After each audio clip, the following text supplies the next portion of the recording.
m'appelle Cédric Perrin, j'ai 49 ans.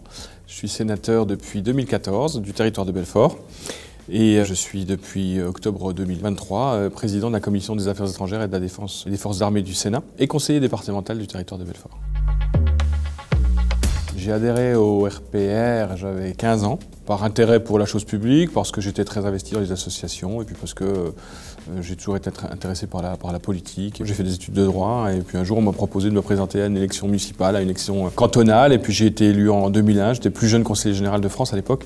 Puis tout un cheminement ensuite de conquête si je puis dire, jusqu'à devenir en 2014 sénateur du territoire de Belfort.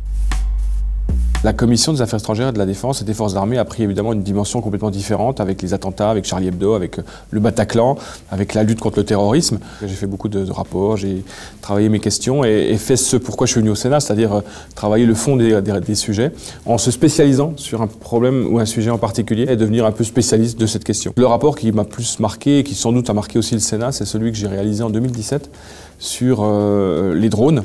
Et on l'a fait avec pour objectif d'abord d'aboutir à l'armement des drones. Et donc la fierté, c'est d'avoir réussi à convaincre la ministre des Armées, à l'époque Florence Parly, de décider de l'armement de nos drones et puis aussi de l'intérêt qu'il y avait à se doter de drones. Alors ce rapport, j'en suis assez fier parce qu'il a fait rayonner le Sénat, il a montré qu'on avait un travail de fond, qu'on pouvait faire des propositions qui étaient des propositions non seulement réalistes mais en plus utiles.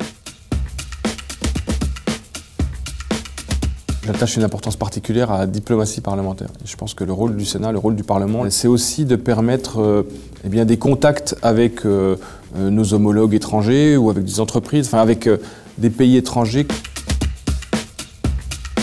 Moi, je suis évidemment parfaitement consciente que je suis ici grâce à mes élus locaux. J'essaye le lundi et le vendredi d'être présent dans les communes, d'aller rencontrer les maires, d'essayer d'échanger, de comprendre quelles sont leurs difficultés, quels sont leurs problèmes. Parce que j'ai coutume de dire, et je ne cesse de le répéter, que la vraie vie, elle n'est pas ici au Sénat, elle est dans nos territoires.